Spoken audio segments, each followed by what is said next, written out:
ஆண்டவராய் இயேசு கிறிஸ்து ஜீவனை எடுக்க வரவில்லை, ஜீவனை கொடுப்பதற்காக வந்தார். சத்தியத்தை அறிவீர்கள், நீங்கள் அறிந்த சத்தியம் உங்களை விடுதலையாக்கும். கிறிஸ்துவிலே நமக்கு அதிகாரமும் வல்லமையும் கொடுக்கப்பட்டிருக்கிறது. அருமையானவர்களே, நீங்கள் ஜெயிக்கவே பிறந்திருக்கிறீர்கள். தேடுகிற சமாதானம் இயேசுவினிடத்திலே உண்டு. அருமையானவர்களே, கவனியுங்கள். நம்முடைய உபவாசம் தேவனை பிரியப்படுத்தாது, நம்முடைய விசுவாசம் தான் தேவனை பிரியப்படுத்தும். உபவாசம் உங்களுக்கு வெற்றியை கொண்டு வராது, வேத வசனத்தை குறித்தான வெளிப்பாடுதான் உங்களுக்கு வெற்றியை கொண்டு வரும். நாம் ஆராதிக்கிற நம்முடைய தேவன் அவர் தரித்திரர் அல்ல, அவர் ஐஸ்வர்ய சம்பன்னர். உபவாசம் ஜெபத்துக்கு பதிலை கொண்டு வருவது கிடையாது. அந்த உபவாசத்திலே நீங்கள் ஏறெடுக்கிற அந்த பரிந்து பேசுதல், அதுதான் ஜெபத்துக்கு பதிலை கொண்டு வருகிறது. God is bigger than your problems. வியாதி என்பது தேவன் கொடுக்கிற ஒரு மறைவான ஆசீர்வாதம் கிடையாது. எனவே இன்றைக்கு நாம் புழுக்கள் அல்ல, இன்றைக்கு நாம் பூச்சிகள் அல்ல, நாம் இன்றைக்கு சுதந்திரவாளிகளாக இருக்கிறோம் என்று சத்திய வேதம் திட்டவட்டமாய் சொல்லுகிறது. நாம் கர்த்தருடைய வார்த்தைக்கு செல்லுவோம், திருப்பிக் கொள்வோம். 1 கொரிந்தியர் 1ஆம் அதிகாரம் 23வது வசனம். நாங்களோ சிலுவையில் அறையப்பட்ட கிறிஸ்துவை பிரசங்கிக்கிறோம். நாங்களோ சிலுவையில் அறையப்பட்ட கிறிஸ்துவை பிரசங்கிக்கிறோம். நாங்கள் யாரை பிரசங்கிக்கிறோம்? சிலுவையில் அறையப்பட்ட கிறிஸ்துவை நாங்கள் பிரசங்கிக்கிறோம். இந்த சிலுவையில் அறையப்பட்ட இயேசு கிறிஸ்து தான் மக்களுடைய பிரச்சனைக்கு பதிலாக இருக்கிறார். ஜனங்களுடைய பிரச்சனைக்கு பதிலாக இருக்கிறார். பாவ பிரச்சனைக்கு, சாப பிரச்சனைக்கு, தரித்திர பிரச்சனைக்கு, வியாதி பிரச்சனைக்கு, தீமை பிரச்சனைக்கு, குடும்ப பிரச்சனைக்கு, திருமண பிரச்சனைகளுக்கு, இன்னும் பலவிதமான பிரச்சனைகள், எல்லா பிரச்சனைகளுக்கும் சிலுவையில் அறையப்பட்ட இயேசு கிறிஸ்து தான் பதிலாக இருக்கிறார். ஆகையால் தான் நாங்கள் போகிற இடத்தில் எல்லாம் சிலுவையில் அறையப்பட்ட கிறிஸ்துவை பிரசங்கிக்கிறோம் என்று அவர் இங்கே சொல்லுகிறார். சிலுவையில் அறையப்பட்ட இயேசு கிறிஸ்து தான் அவர் சமாதானத்தை தருகிறார். சிலுவையில் அறையப்பட்ட இயேசு கிறிஸ்து தான் நம்மை விடுதலையாக்குகிறார். சிலுவையில் அறையப்பட்ட இயேசு கிறிஸ்து தான் நம்மை ரட்சிக்கிறார். சிலுவையில் அறையப்பட்ட இயேசு கிறிஸ்து தான் நம்மை ஆசீர்வதித்து உயர்த்துகிறார். சிலுவையில் அறையப்பட்ட இயேசு கிறிஸ்து தான் நமக்கு உதவி செய்கிறார். ஆகையால் தான் சிலுவையில் அறையப்பட்ட இயேசு கிறிஸ்துவை நாங்கள் பிரசங்கிக்கிறோம் என்று அவர் இங்கே சொல்லுகிறதை நாம் பார்க்கிறோம். ஆகையால் ஆண்டவராய் இயேசு கிறிஸ்துவை ஏற்றுக்கொள்ளாதவர்கள் இந்த காலவெளியில் இருப்பு என்று சொன்னால், ஆண்டவராய் இயேசு கிறிஸ்துவை உங்களுடைய சொந்த இரட்சகராக, உங்களுடைய ஆண்டவராக, உங்களுடைய தேவனாக, உங்களுடைய மீட்பராக, உங்களுடைய ஆண்டவராக அவரை நீங்கள் என்ன செய்ய வேண்டும்? ஏற்றுக்கொள்ள வேண்டும். ஏற்றுக்கொள்ளும் பொழுது ஆண்டவராய் இயேசு கிறிஸ்து பாவங்களை மன்னிப்பார், அக்கிரமங்களை மன்னிப்பார், மீறுதல்களை மன்னிப்பார், புது மனுஷனாய் மாற்றுவார், புது வாழ்வை தந்தருளுவார், சமாதானத்தினாலே நிரப்புவார், அந்த சாபத்திலிருந்து விடுதலையாக்குவார். ஆகையால் உங்களுடைய நல்வாழ்வுக்காக, உங்களுடைய நல்ல எதிர்காலத்துக்காக ஆண்டவராய் இயேசு கிறிஸ்துவை ஏற்றுக்கொள்ளாதவர்கள் ஆண்டவராய் இயேசு கிறிஸ்துவை ஏற்றுக்கொள்ளுங்கள். ஆமென். வாசிப்போம். 2 கொரிந்தியர் 8ஆம் அதிகாரம் 9வது வசனம். நம்முடைய கர்த்தராகிய இயேசு கிறிஸ்துவின் கிருபையை அறிந்திருக்கிறீர்களே, அவர் ஐஸ்வர்யமுள்ளவராயிருந்தும் நீங்கள் அவருடைய தரித்திரத்தினாலே ஐஸ்வர்யவான்களாய் ஆகும்படிக்கு உங்கள் மித்தம் தரித்திரர் ஆனாரே. உங்கள் மித்தம் தரித்திரர் ஆனாரே. கடந்த 11 வாரங்களாக redemption from the curse of poverty, வறுமையின் சாபத்திலிருந்து விடுதலை, வறுமையின் சாபத்திலிருந்து மீட்பு என்கிற இந்த சத்தியத்தை நாம் ஞாயிற்றுக்கிழமை காலை ஆராதனைகளிலே நாம் பார்த்து கொண்டு வருகிறோம், தியானித்து கொண்டு வருகிறோம். இதில் இப்பொழுது இந்த போதனையின் 2ஆம் பகுதியை நாம் பார்த்து கொண்டு வருகிறோம். 2ஆம் பகுதியாக நாம் எதை பார்த்து கொண்டு வருகிறோம் என்று சொன்னால், the cross of Calvary and riches life, Calvary சிலுவையும் ஐஸ்வர்ய வாழ்வும். கல்வாரி சிலுவையும் ஐஸ்வர்ய வாழ்வும். எல்லா கரங்களை வைத்து சொல்லுவோம். கல்வாரி சிலுவையும் ஐஸ்வர்ய வாழ்வும். கல்வாரி சிலுவையும் ஐஸ்வர்ய வாழ்வும். ஆமென். இதிலே கடந்த 2 வாரங்களாக நாம் எதை பார்த்து கொண்டு வருகிறோம் என்று சொன்னால், இயேசு கிறிஸ்து இந்த பூமியிலே மனிதனாய் வாழ்ந்தபோது அவர் தரித்திரத்தில் வாழ்ந்தாரா அல்லது ஐஸ்வர்யத்தில் வாழ்ந்தாரா என்பதை நாம் பார்த்து கொண்டு வருகிறோம். ஆண்டவராய் இயேசு கிறிஸ்து இந்த பூமியிலே அவர் வாழ்ந்த பொழுது அவர் வறட்சியிலே வாழ்ந்தாரா அல்லது செல்வ செழிப்பிலே வாழ்ந்தாரா என்பதை குறித்து நாம் பார்த்து கொண்டு வருகிறோம். அவர் பட்டினியிலும் பசியிலும் இருந்தாரா அல்லது நல்ல உணவுகளை சாப்பிட்டு நல்ல நன்றாக இருந்தாரா என்பதை குறித்து நாம் பார்த்து கொண்டு வருகிறோம். அநேக கிறிஸ்தவ விசுவாசிகளும் கிறிஸ்தவ பிரசங்கியார்களும் அவர்கள் என்ன சொல்லுகிறார்கள் என்றால், இயேசு கிறிஸ்து இந்த பூமியிலே மனிதனாய் வாழ்ந்தபோது அவர் தரித்திரத்தில் தான் வாழ்ந்தார், அவர் ஏழ்மையில் தான் வாழ்ந்தார், அவர் பசியிலேயும் பட்டினியிலேயும் தான் இருந்தார் என்று அவர்கள் சொல்லுகிறார்கள். ஆகையால் அவரை போலவே நாமும் கூட தரித்திரத்தில் தான் வாழ வேண்டும், நாமும் பசியிலே தான் வாழ வேண்டும், நாமும் பட்டினியிலே தான் வாழ வேண்டும், நாமும் ஒரு ஏழ்மையான வாழ்க்கை, ஒரு தரித்திர வாழ்க்கையைத்தான் நாம் வாழ வேண்டும் என்றெல்லாம் பாருங்கள் அவர்கள் சொல்லுகிறார்கள். ஆனால் சத்திய வேதத்தை நாம் அலசி ஆராய்ந்து பார்க்கும் பொழுது நமக்கு ஒரு காரியம் தெளிவாய் விளங்குகிறது. அது என்ன?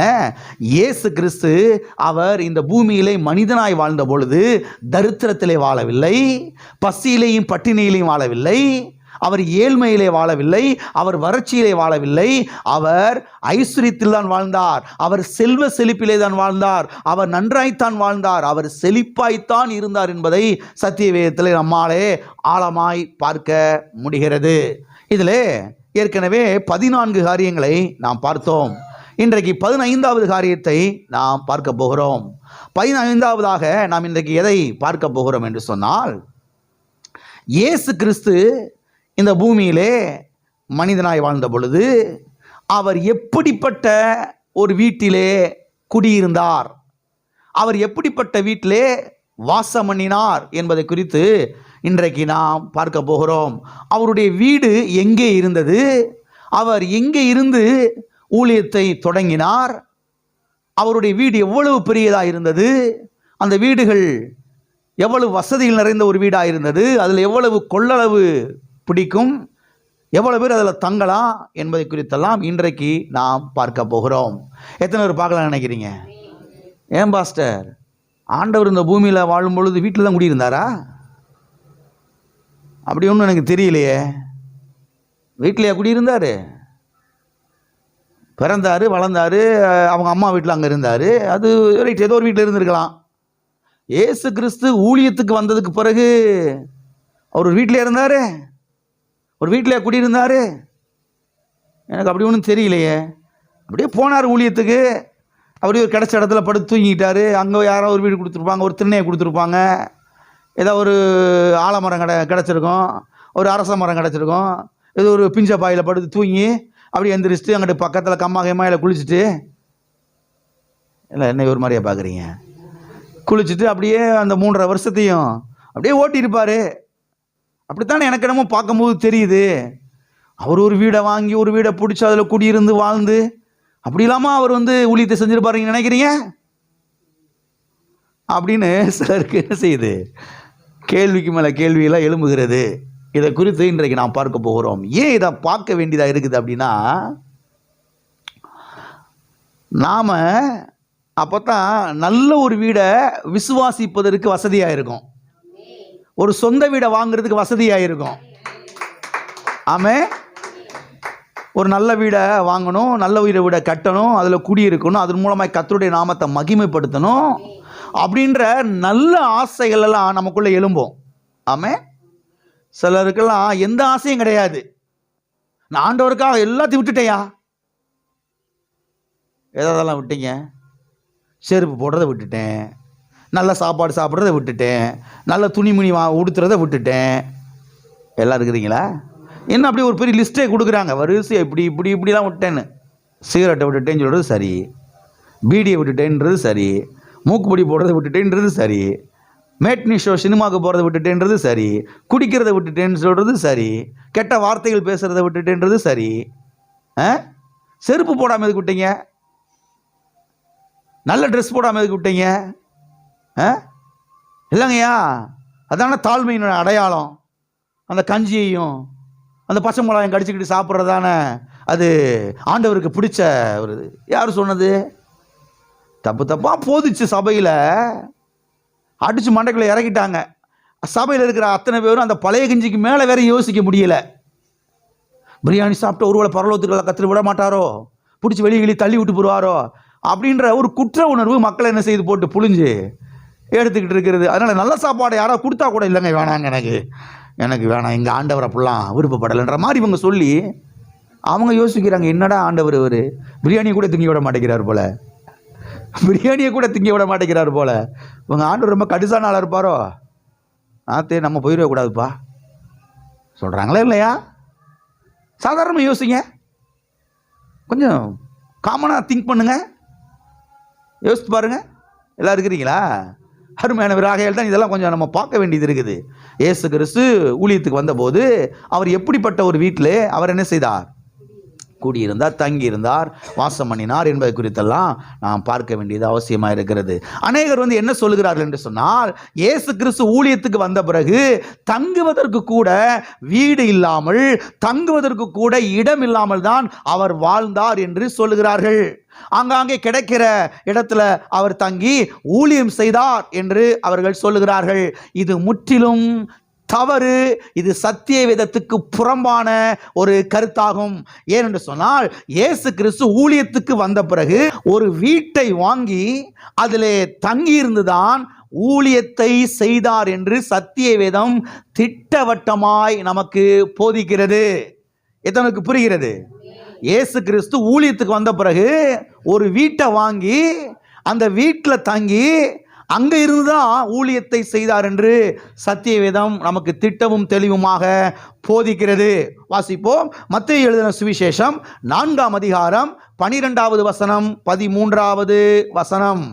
யோவான் காவலில் வைக்கப்பட்டான் என்று இயேசு கேள்விப்பட்டு கலிலேயாவுக்கு போய் நாசரேத்தை விட்டு செபலோன், நப்தலி என்னும் நாடுகளின் எல்லைகளில் இருக்கும் கடற்கரைக்கு அருகான கப்பர்நகூமிலே வந்து வாசம் பண்ணினார். கப்பர்நகூமிலே வந்து வாசம் பண்ணினார். இங்கே நாம் பார்க்கிறோம், நாசரேத்தை விட்டு. எல்லாம் சொல்லுங்க, நாசரேத்தை விட்டு. எதை விட்டு? நாசரேத்தை விட்டு. நாசரேத்து தான் மாம்சத்திலே பிறந்த இயேசுவுக்கு வளர்ந்த ஊர்.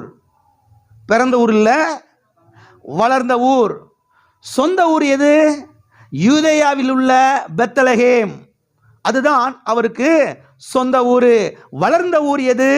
கலிலேயாவில் உள்ள நாசரேத். இதுதான் இயேசுவுக்கு வளர்ந்த ஊர். சரி, இப்ப நாசரேத்தை விட்டு அவர் எங்கே போகிறார் என்று சொன்னால், செபுலோன், நப்தலி என்னும் நாடுகளில் உள்ள கப்பர்நகூமுக்கு போகிறார். இந்த கப்பர்நகூம் மட்டும் மறந்துடாதீங்க, கப்பர்நகூம் என்ற ஊரை மறந்துடாதீங்க. ஏன்னா கப்பர்நகூம்ல தான் அவருடைய வீடு இருந்துச்சு.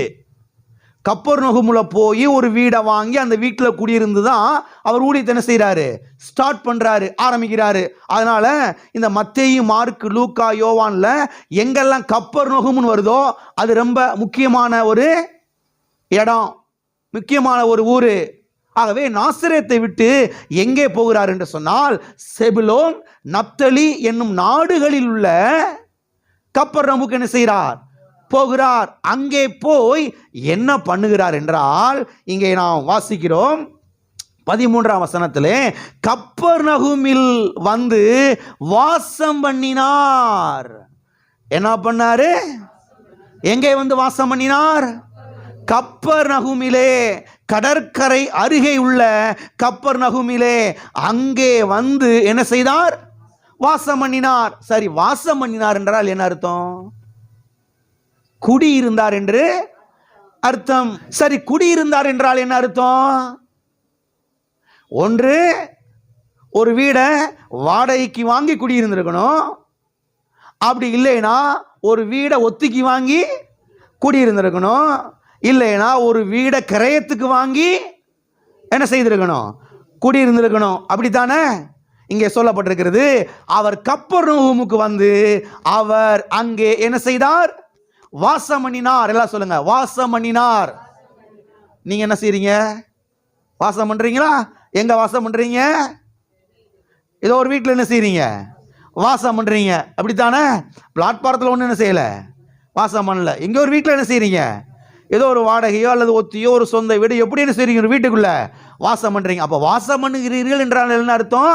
குடியிருக்கிறீர்கள், தங்கி இருக்கிறீர்கள் என்று அர்த்தம். ஆகவே இங்கே நமக்கு என்ன விளங்குகிறது என்று சொன்னால், இயேசு கிறிஸ்து ஊழியத்துக்கு வந்த பிறகு தெருவிலேயோ அல்லது பிளாட்பாரத்திலேயோ அல்லது ஆலமரத்துக்கு அடியிலேயோ அல்லது ஒரு குகையிலேயோ அல்லது ஒரு மலைக்கு அடிவாரத்திலேயோ அவர் போய் தங்கி அங்கிருந்து என்ன செய்யல, ஊழியத்தை செய்யல.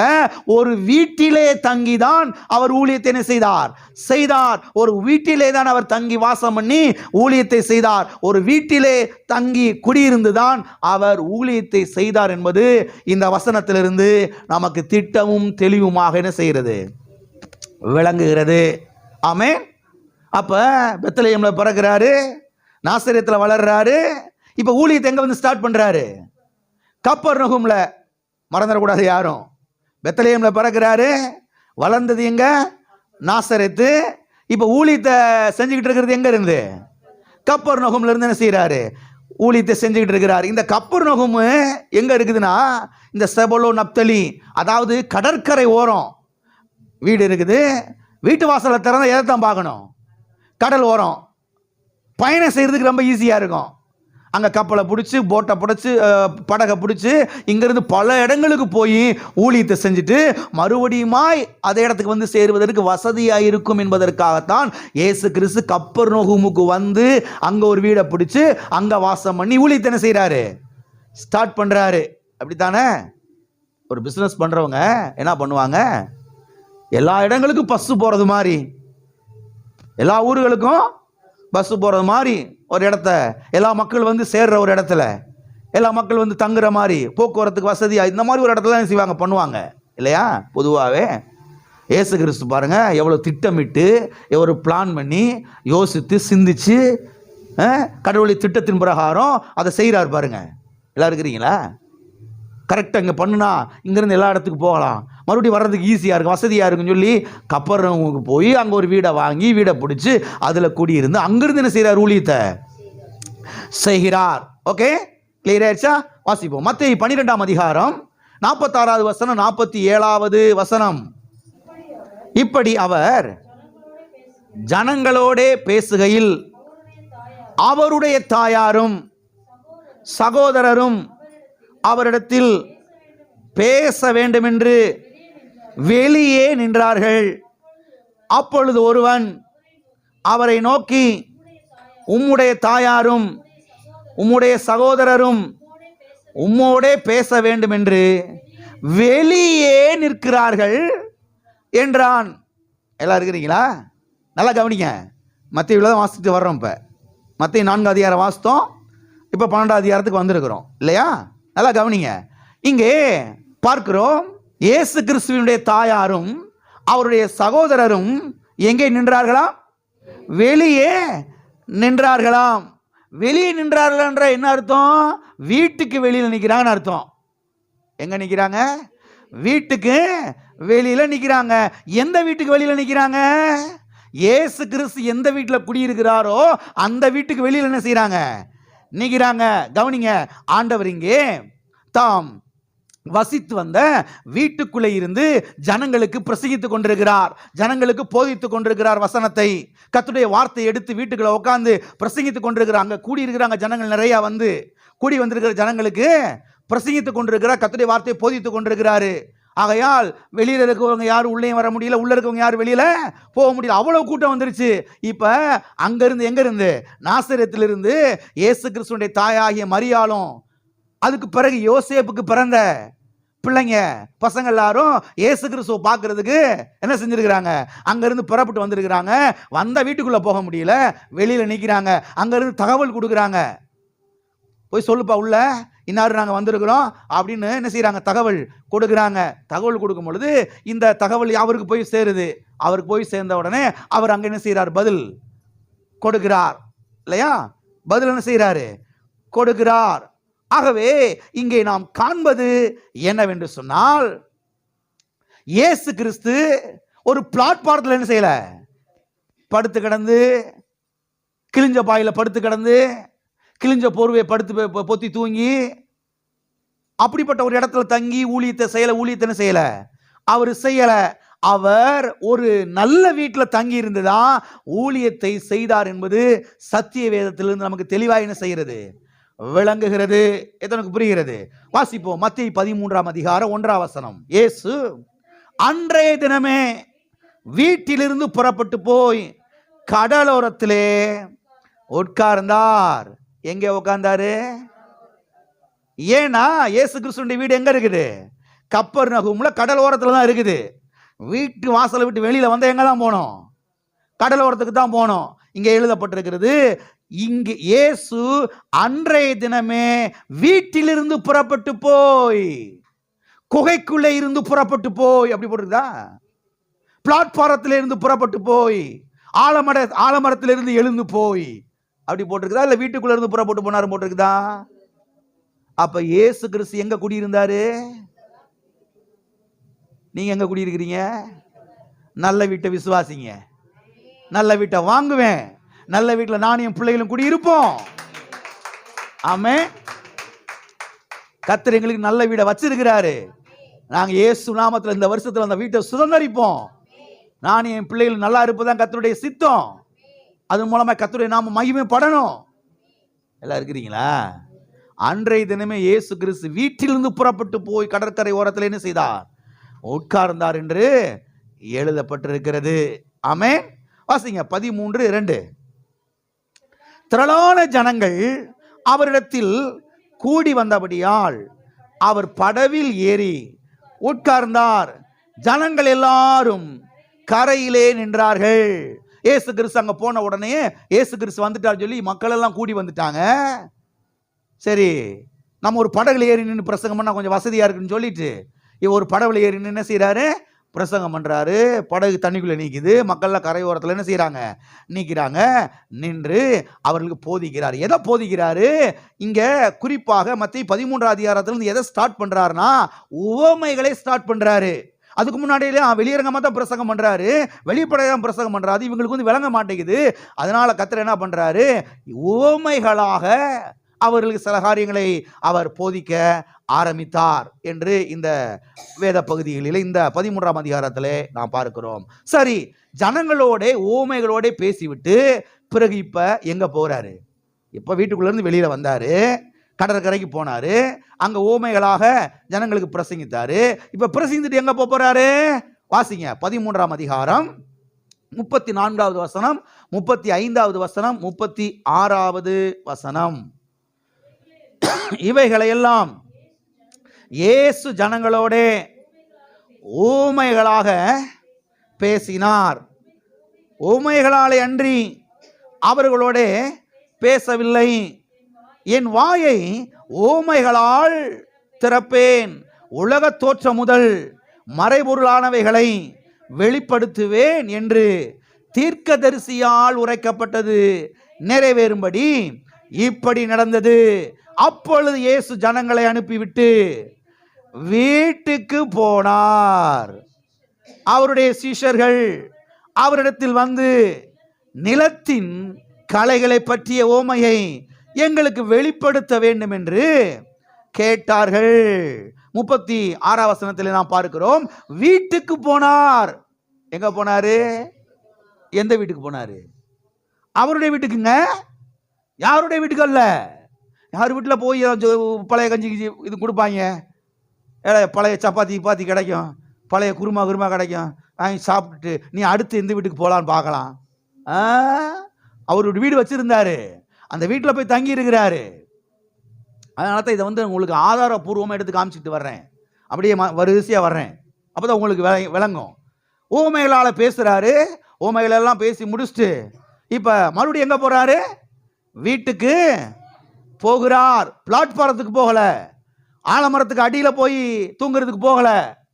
அங்க ஒரு பச்சை மலை அடிவாரம் இருக்குதியா, ஒரு பச்சை மலை அடிவாரம் இருக்குது, கொஞ்சம் குளிர்ச்சியா இருக்கும். அங்க போய் என்ன செய்வோம்? ரெஸ்ட் எடுத்துட்டு வருவோம். நாளைக்கு எந்த மலை கிடைக்குதோ பார்க்கலாம். ஆண்டவர் நாளைக்கு எந்த மலைக்கு நேரம் வழி நடத்துகிறாரோ அந்த மலையில் போய் படுத்து தூங்கிட்டு அப்புறம் அடுத்த மலைக்கு போவோம். அப்படிலாம் அவர் யோசிக்கல. வீட்டுக்கு என்ன செய்கிறார்? அவர் போகிறார். எல்லாம் சொல்லுங்க, வீட்டுக்கு போனார். இப்போ நீங்களா முடிஞ்சோன்னு எங்கே போவீங்க? உண்மையதான், வீட்டுக்கு தான் போவீங்களா? ஸ்தோத்திரம். இயேசு கிறிஸ்து பிரசங்கம் பண்றாரு, ஓமைகளாலே போதிக்கிறார் மக்களுக்கு. ஓமைகளை போதிச்சு மறுபடியும் எங்க போறாரு? வீட்டுக்கு போறார். யாருடைய வீட்டுக்கு போகிறாரு? அவருடைய வீட்டுக்கு போகிறார். அது மாத்திரமல்ல, வீட்டுக்கு வந்த உடனேயே சீசர்கள் சில விளக்கங்களை கேட்கிறார்கள். இந்த கலைகளை பற்றி ஓமைகளை என்ன, அதெல்லாம் எங்களுக்கு தெரியல ஆண்டவரே, அதை கொஞ்சம் எங்களுக்கு விளக்கி சொல்லுங்களேன். நல்லா கவனிங்க, சீசர்களும் இப்பதான் வந்திருக்கிறாங்க ஊழியத்துக்கு அவரோட கூட. அதனால பப்ளிக்ல நின்று அதோடைய விளக்கங்கள்லாம் கேட்கறது இவங்களுக்கு கொஞ்சம் சங்கடமா இருக்குது.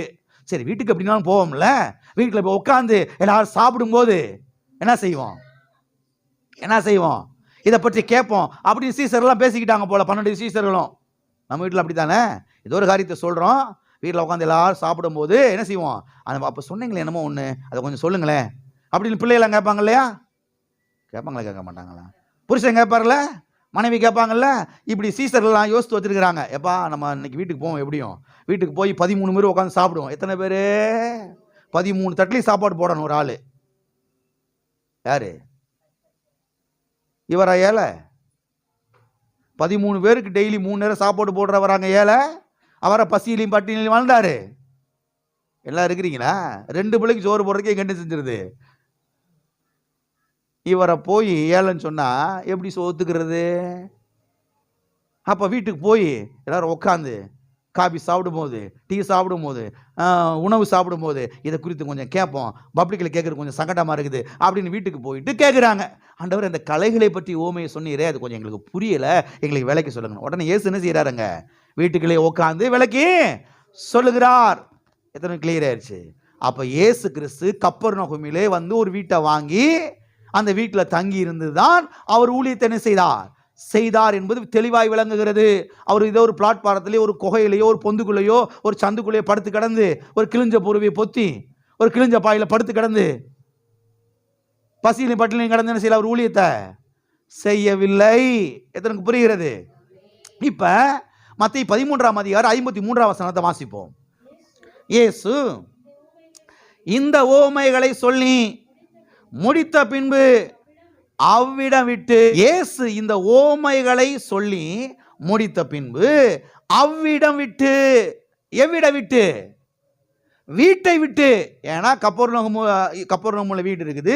வீட்டுல இருந்து வெளியே வந்து கடல் கரைக்கு ஓரத்துக்கு போறாரு. அங்க ஓமைகளால போதிக்கிறாரு, சொல்றாரு. மறுபடியும் வீட்டுக்கு வர்றாரு. மறுபடியும் அங்க வந்து சந்தேகத்தை கேட்கிறாங்க. சந்தேகத்தை கேட்டோடனே சந்தேகத்தெல்லாம் கிளியர் பண்றாரு. மறுபடியும் அவ்விடத்தை விட்டு, எவ்விடத்தை விட்டு? வீட்டை விட்டு வெளியில் என்ன செய்கிறாரு?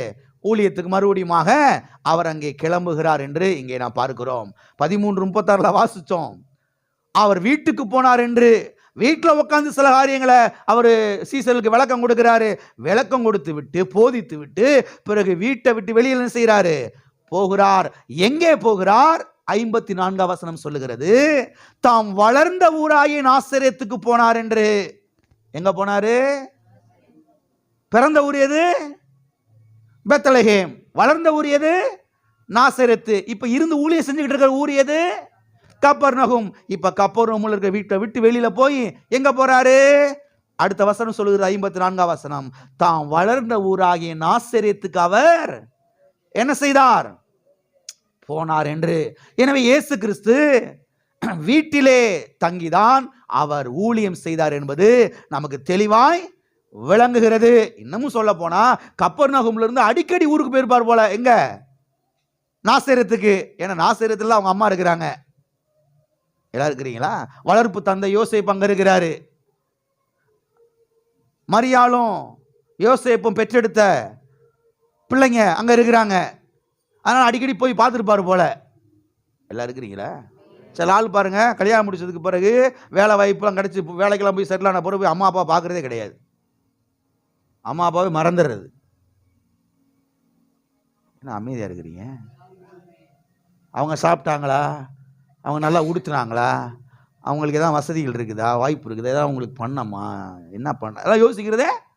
ஆனால் இவர் கரெக்டாக பண்ணுறாரு பாருங்க. ஊழியத்துக்கு வந்த பிறகு எங்கே போகிறாரு? நாசரேத்துக்கு போய் பார்க்கறதுக்கு போறாரு. அவங்களுக்கு செய்ய வேண்டிய காரியத்தை செய்யறதுக்கு போறாரு. போயிட்டு அங்க ஆலயத்துக்கு போய் சில பிரசங்கத்தை பண்ணிட்டு வர்றாரு ஆலயத்துக்கு போய். ஆகவே இயேசு கிறிஸ்து இந்த பூமியிலே வாழ்ந்த பொழுது அவர் தரித்திரத்திலே வாழவில்லை என்பது திட்டமும் தெளிவுமாக விளங்குகிறது.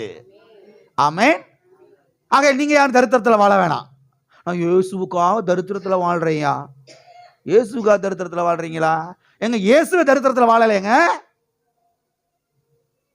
அதைத்தான் இந்த 3 வாரம் விலைக்கு சொல்லிட்டே வர்றேன். வசனத்தில் எடுத்து ஒன்று ஒன்றா விலைக்கு நிதானமாக போயிட்டு இருக்கேன். உங்களுக்கு இதெல்லாம் உங்களுக்கு புரியணுமென்றதுக்காக வாசிப்போம். மத்தேயு 17ஆம் அதிகாரம் 24வது வசனம். அவர்கள் கப்பர்நகூமில் வந்தபோது, எங்க வந்தபோது? கப்பர்நகூமில் வந்தபோது வரி பணம் வாங்குகிறவர்கள் பேதுருவினிடத்தில் வந்து, உங்கள் போதகர் வரி பணம் செலுத்துகிறார் இல்லையா என்று கேட்டார்கள். செலுத்துகிறார் என்றான். அவர்கள் எங்கே வந்தபோது? கப்பர்நகூமுக்கு வந்தபோது. கப்பர்நகூமுல தானே அவர் வாசம் பண்ணினார். இயேசு கிறிஸ்துவும் அவருடைய 12 சீசர்கள் எங்க வாசம் பண்றாங்க? கப்பர்நகூமுல தான் வாசம் பண்றாங்க. இப்போ ஊழியத்துக்கு எங்கேயே வெளியே போயிட்டு வந்திருக்கிறாங்க.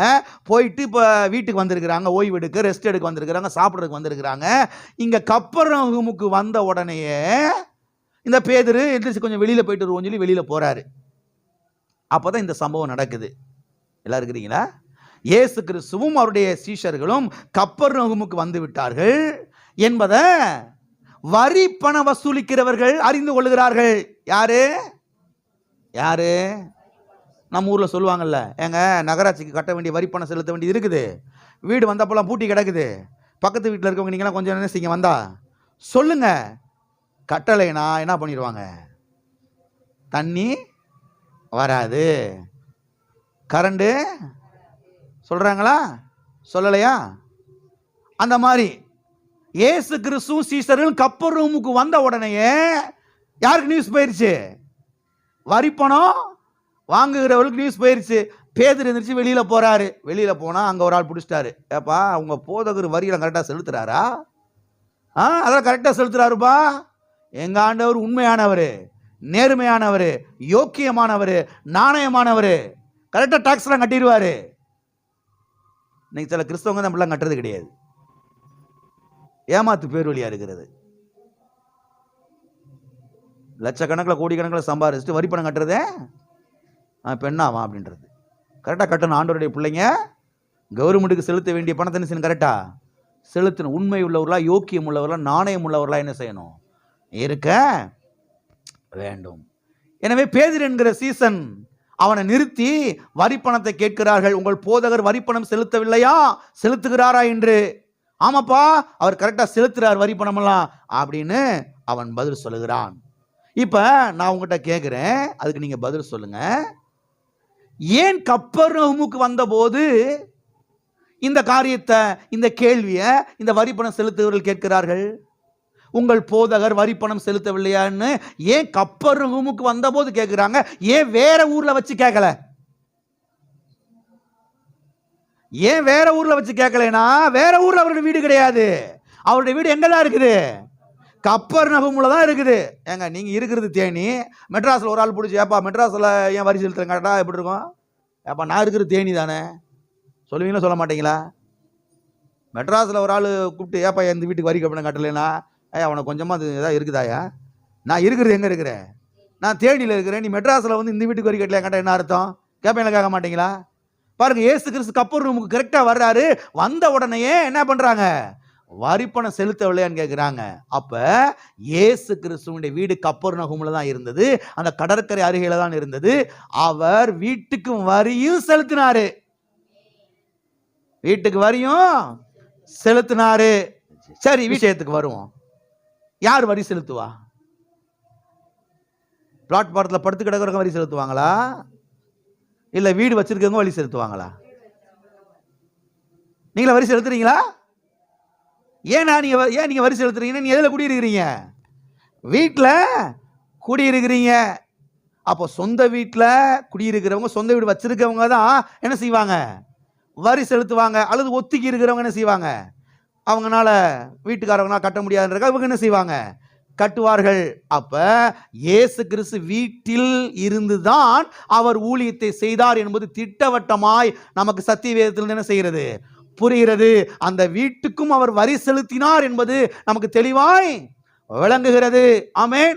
இப்ப மத்தேயு 17ஆம் அதிகாரம் 25ஆம் வசனத்தை வாசிப்போம்.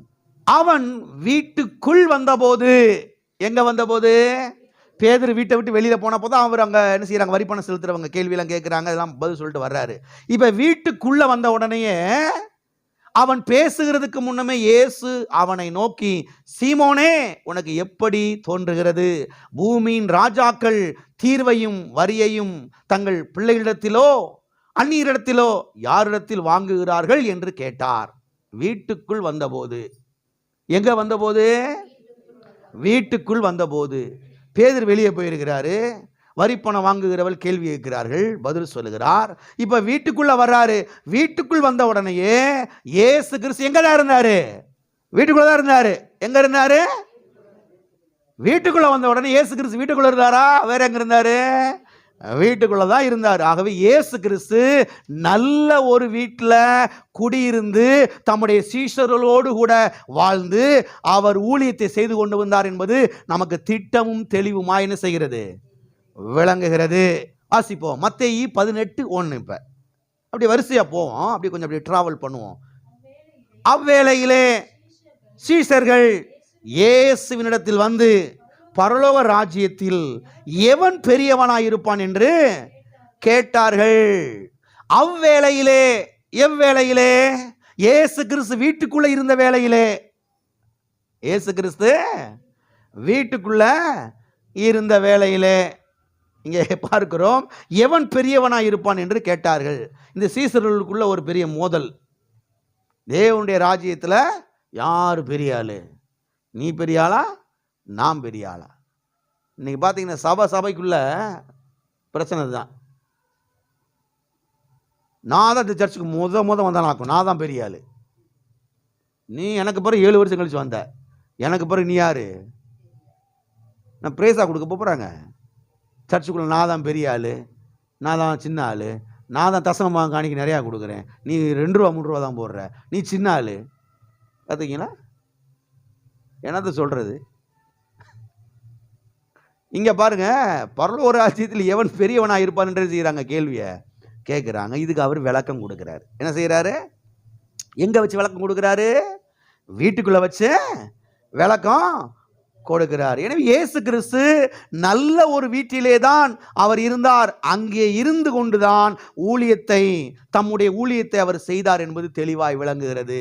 நல்ல செல்வ செழிப்பாக தான் இருந்திருக்கிறாரு, நல்லா தான் இருந்திருக்கிறாரு. நமக்கு தான் எவ்வளோ நாள் புரியல, நமக்கு தான் எவ்வளோ நாள் இதை பார்க்கல, இன்னைக்கு பார்த்துட்டோம். அதனால இதை ஒரு 15 வருஷத்துக்கு முன்னாடி கர்த்தர் எனக்கு கற்றுக் கொடுத்தாரு பாருங்க. இப்போ 15 வருஷத்துக்கு முன்னாடி இதை அப்படியே எனக்கு வெளிச்சம் போட்டு காமிச்சார் பாருங்க. அப்படியே பிடிச்சிக்கிட்டேன் கெட்டியா, வசனத்தில் அப்படி நோட்ஸ் பண்ணி வச்சேன், விடக்கூடாது இது அப்படின்னு சொல்லி. அப்போ தான் நல்ல ஒரு வீடை நாம் விசுவாசிக்க முடியும். நல்ல ஒரு வீடை நமக்கு தருவதற்கு வசதியா இருக்கு. சத்தியம் சொல்லுகிறது அல்லவா, நீ விசுவாசித்தால் தேவனுடைய மகிமையை, எனக்கு நல்ல வீடை தருவார், விசுவாசிக்கும் போது நல்ல வீடு வரும். ஆமென், ஹல்லேலூயா. இதெல்லாம் சிலர் பாருங்க இன்னைக்கு எதிர்க்கிறாங்க. நல்ல வீடெல்லாம் கிடையாது, ஏன் வேணாம், நல்ல கார் பார்க்கிங் நிப்பாட்டுறது மாதிரி, காரில் நிப்பாட்டுற மாதிரி, நல்ல தோட்டத்தோடு கூட நல்ல வீட்டில், அதெல்லாம் கிடையாது, இதெல்லாம் ஆடம்பரம். கர்த்தரே கொடுக்குறாருங்க, அவரே நல்ல வீட்டில் தான் அங்கே குடியிருந்தாரு. ஆமென்.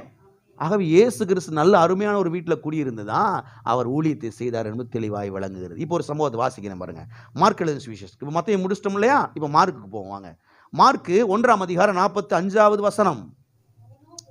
அவனோ புறப்பட்டு போய் இந்த சங்கதியை எல்லாம் விளங்கும்படியாக பிரசித்தம் பண்ண தொடங்கினான். அதனால் அவர் வெளியரங்கமாய் பட்டணத்துக்குள் பிரவேசிக்க கூடாமல் வெளியே வனாந்தரமான இடங்களில் தங்கியிருந்தார். எத்திசையிலும் இருந்து ஜனங்கள் அவரிடத்தில் வந்தார்கள். இங்கே ஆண்டவர் ஒரு அற்புதத்தை செய்கிறார். அற்புதத்தை செய்து விட்டு அவன்கிட்ட சொல்றாரு, எப்பா வெளியில சொல்லிடாத, வெளியில சொல்லிடாத, கொஞ்ச நாளைக்கு கொஞ்சம் அமைதியாக வச்சிரு அப்படின்னு சொன்னா இவன் கேட்கல. போய் எல்லாத்தையும் சொல்லிட்டு வந்துட்டான். இயேசுதான் என்னை சுகமாக்குனார், இயேசுதான் என்னை விடுதலை ஆக்குனாரு அப்படின்னா கடைசியில் இவரால் ஊருக்குள்ளே வர முடியல. ஊருக்குள்ளே வந்தால் தானே வீட்டுக்கு வர முடியும். எல்லாம் இருக்கிறீங்களா? ஊருக்குள்ளே வந்தால் தானே வீட்டுக்கு வர முடியும். ஊருக்குள்ளேயும் வர முடியல, வீட்டுக்கு வர முடியல. அதனால கொஞ்ச நாள் எங்கே தங்க வேண்டியது ஆயிடுச்சு? வனாந்தரமான இடத்துல தங்க வேண்டியதாய் ஆயிற்று. பாருங்க, நீங்களாம் சில சமயங்களில் வெளியூருக்கு போகிறீங்க, அங்கங்கே சில இடங்களில் என்ன செய்றீங்க, பிஸ்னஸ் விஷயமா போகிறீங்க, வியாபார விஷயமா போகிறீங்க, அங்கங்கே சில சமயங்களில் தங்கிக்கிறீங்க. அப்படித்தானே? தங்கிட்டு நிரந்தரம் அங்கேயே தங்கிடுவீங்களா? வீடுன்னு ஒன்று இருக்குது, வீட்டுக்கு என்ன செய்வீங்க? வருவீர்கள். ஆமே. இப்படிப்பட்ட சூழ்நிலை இருந்திருக்கிறீங்களா? நீங்கள் வீட்டுக்கு வர முடியாத சூழ்நிலை இருந்திருக்கிறீங்களா? இருந்திருக்கிறோம். சில சமயங்களில் எனக்கு ஒரு நாள் இப்படி இருந்திருக்கிறோம். ஆனால் கேட்டால் எங்கே வந்துடுறோம்?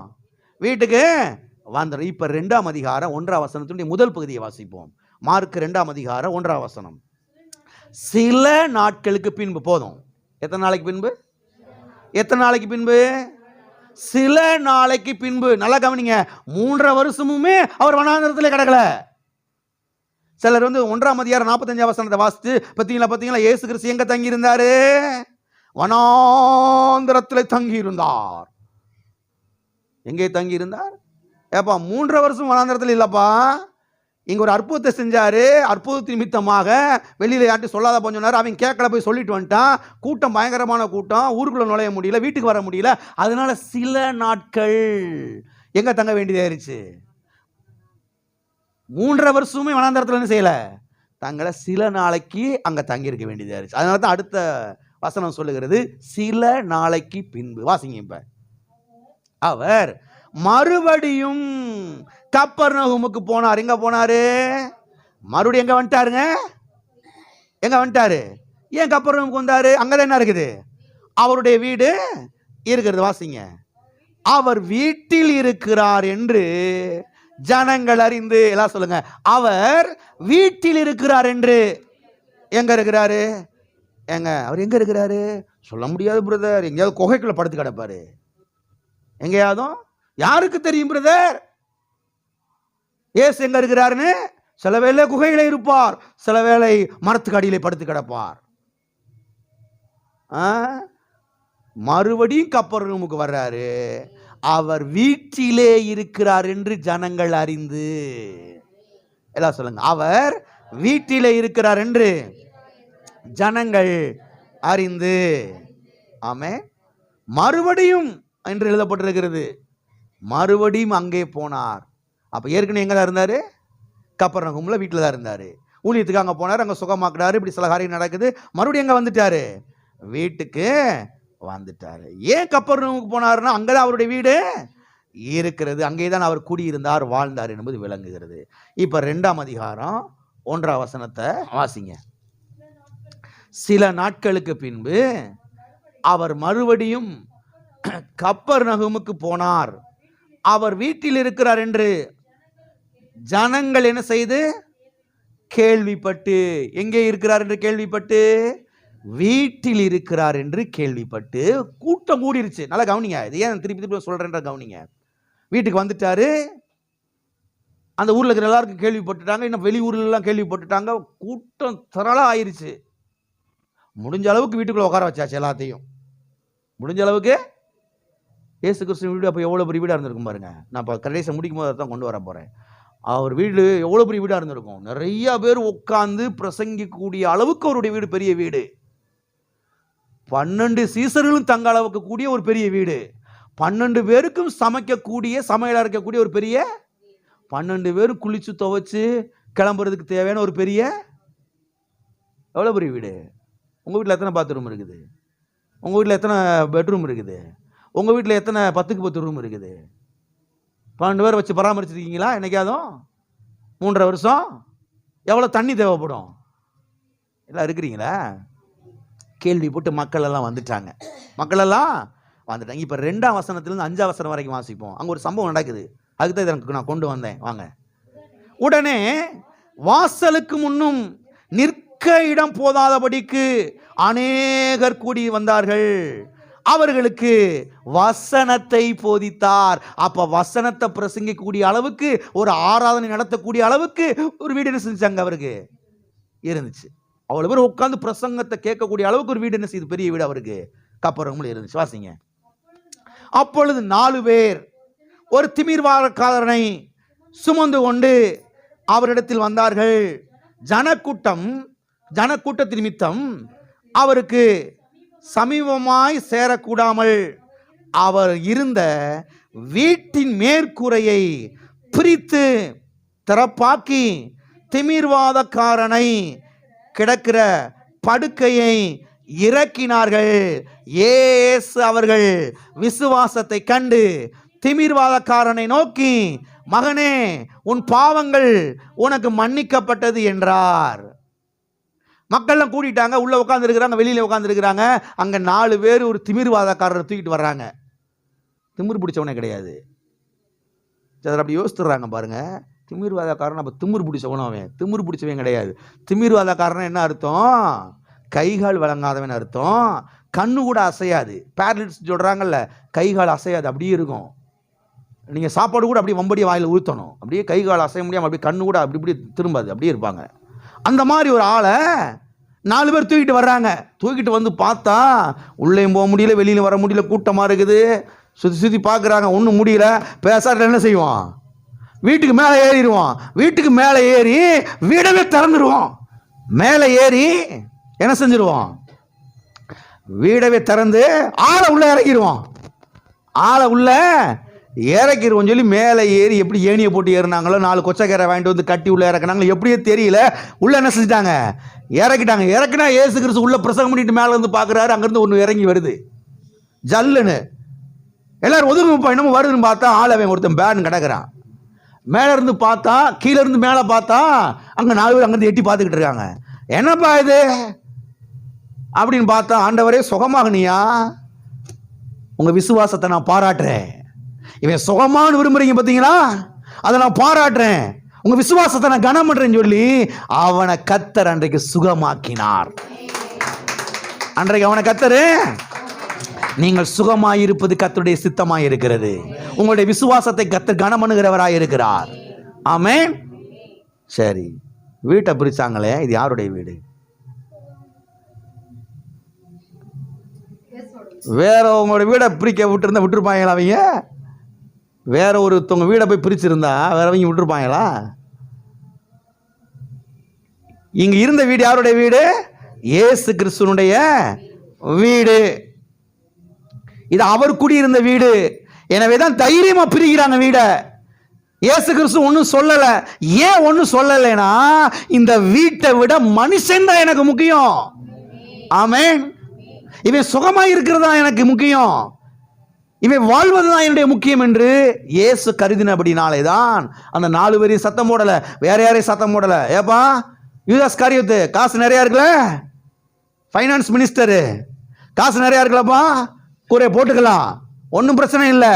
ஆனால் இவன் சுகமா இருக்கணும், இவன் விடுதலை ஆகணும், இவன் வாழணும், இவன் போய் இவன் மனைவியோடு சேர்ந்து உங்க தகப்பன் தாயோடு சேர்ந்து வாழ்ந்து நல்லா இருக்கணும். அதுதான் என்னுடைய பரிபூர்ண சித்தமாயிருக்கிறது. கர்த்தருடைய சித்தத்தை புரிந்து கொள்ளுங்கள். நீங்க சுகமா இருக்கணும், நீங்க வாழணும், நீங்க தீர்க்காயுசாய் வாழணும். அதுதான் யாருடைய சித்தம்? கர்த்தருடைய சித்தம். ஆகையால் தான் வீடை பிரிச்சா பரவாயில்லப்பா, விட்டுருப்பா, போட்டுக்குருவோம் அப்படின்ட்டு அவர் என்ன செஞ்சிட்டாரு? வெட்டுட்டாரு. எத்தனைக்கு புரிஞ்சு? அப்ப இந்த வீடு யாருடைய வீடு?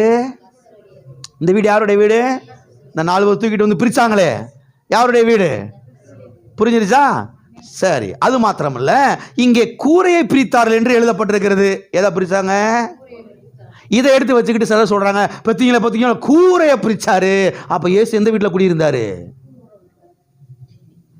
புத்தி எப்படித்தான் போகுமோ தெரியல சில ஆட்களுக்கு.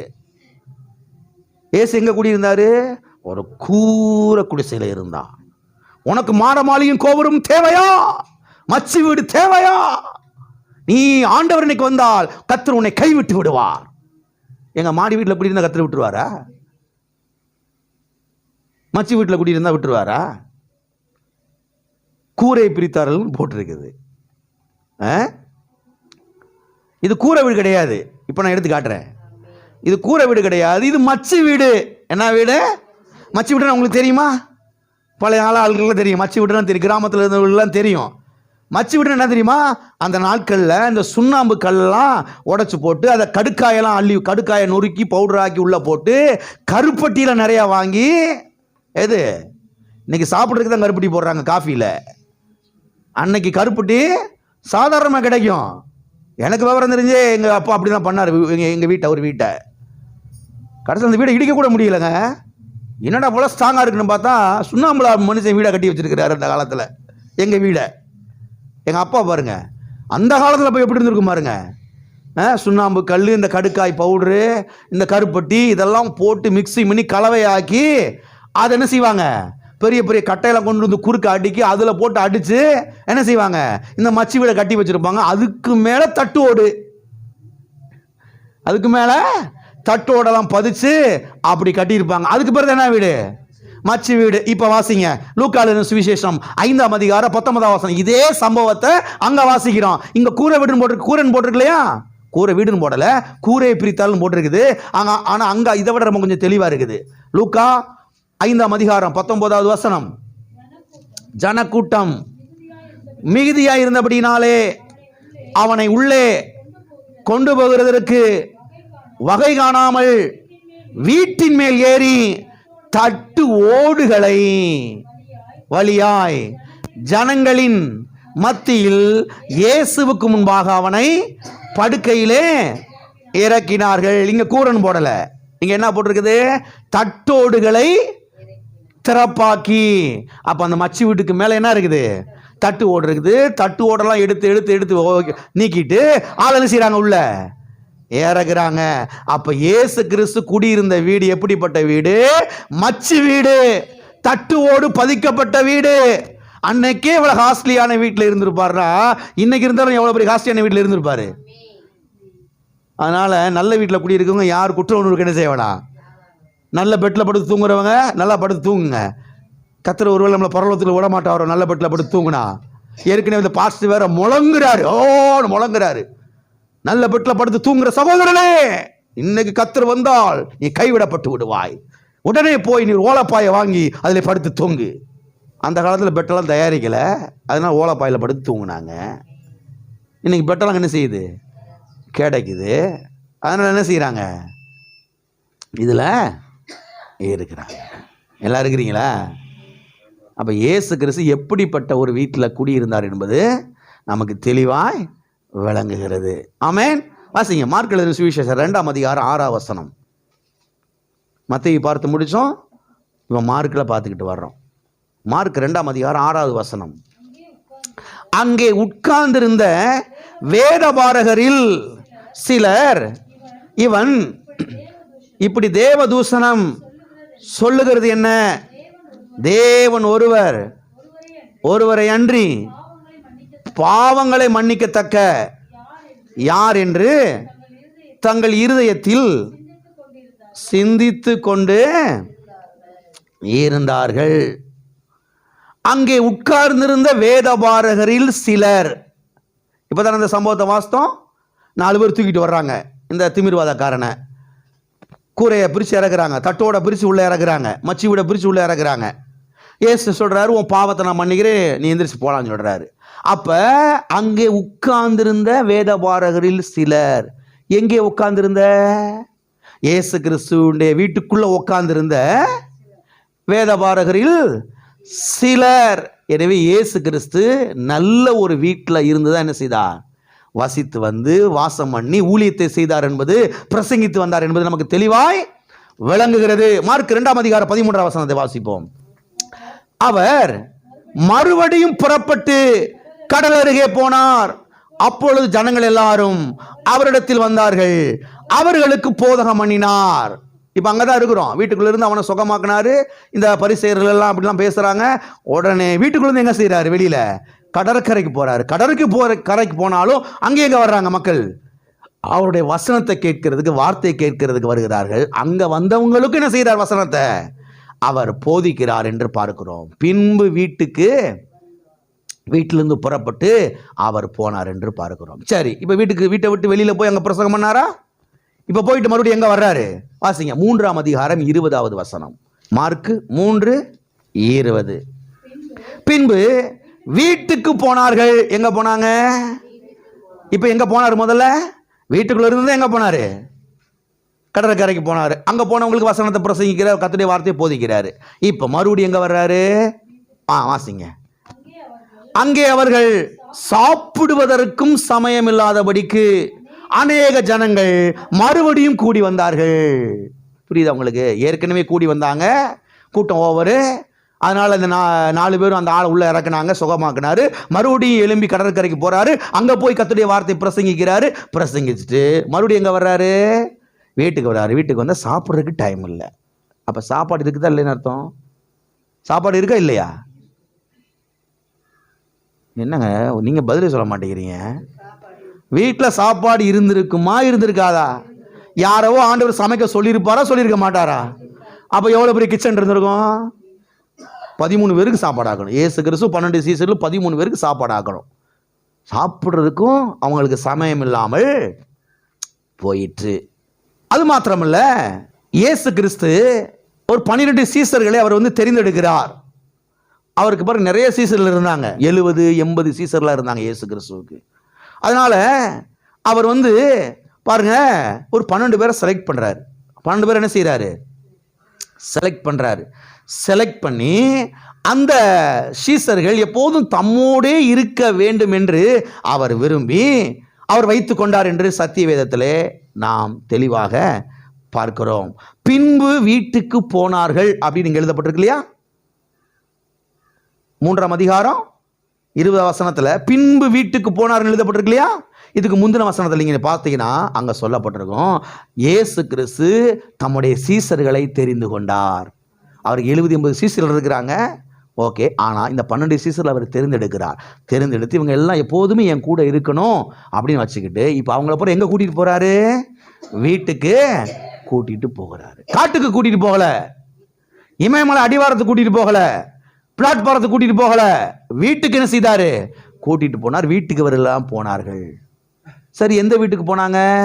கப்பர்நகூமிலே உள்ள அவருடைய வீட்டுக்கு என்ன செய்தார்கள்? போனார்கள் என்று இங்கே எழுதப்பட்டிருக்கிறது. எத்தனை பேர் கிளியர் ஆயிடுச்சு? ஓகே, இப்போ மார்க் 7ஆம் அதிகாரம் 17வது வசனம்.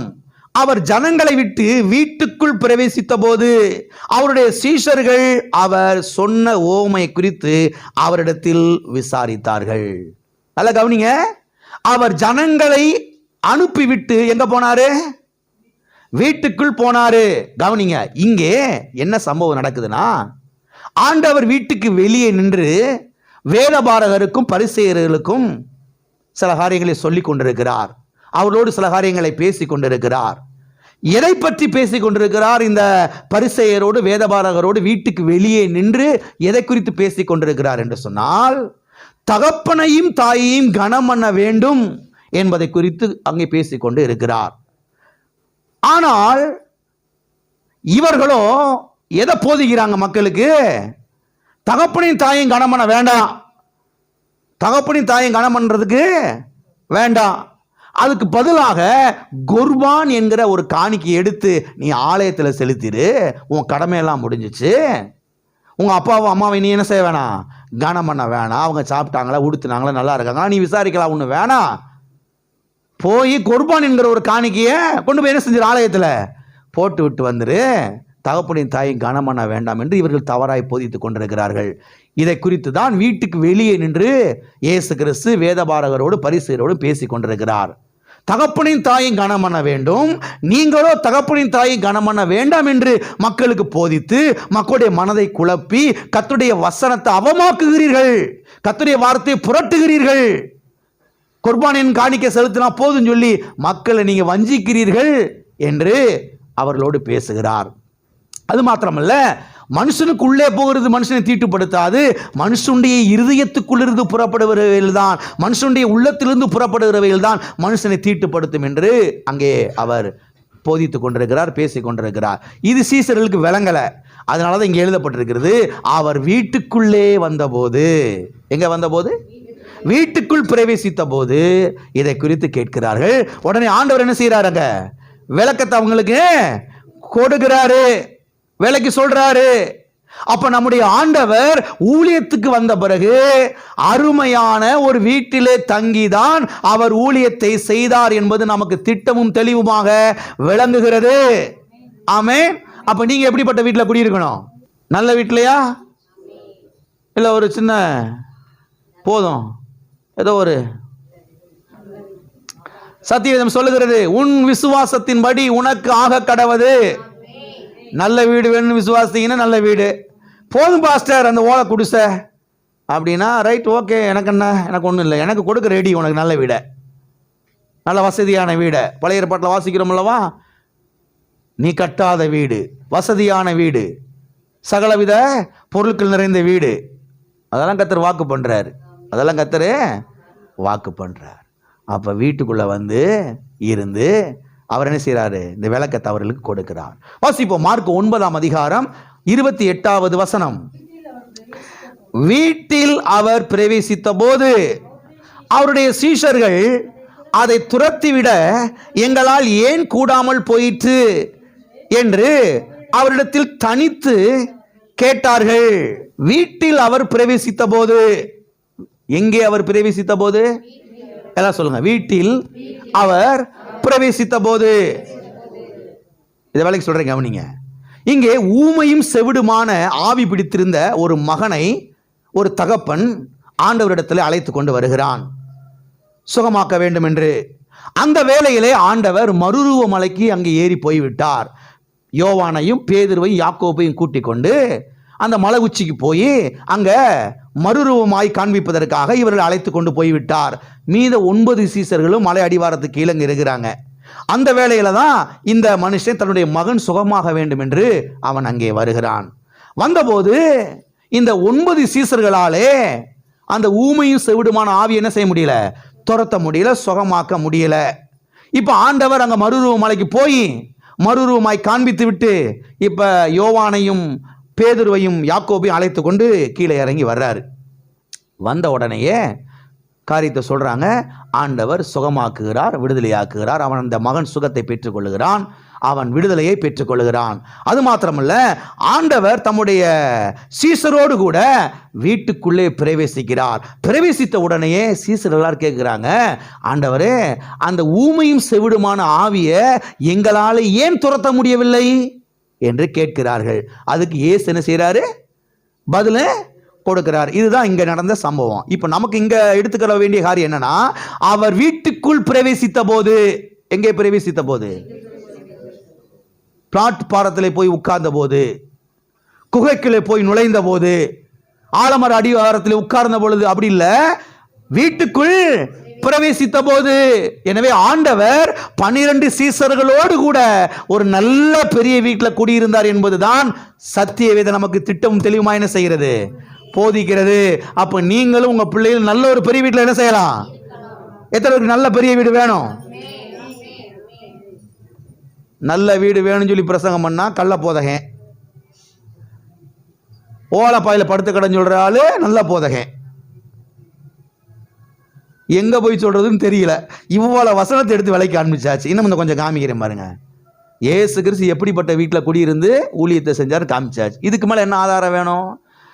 என்னைய பொறுத்தளவு ஒரு வசனத்தை பைபிள் இருந்து காமிச்சாவே நான் அப்படி நம்புவேன், விசுவாசிப்பேன்.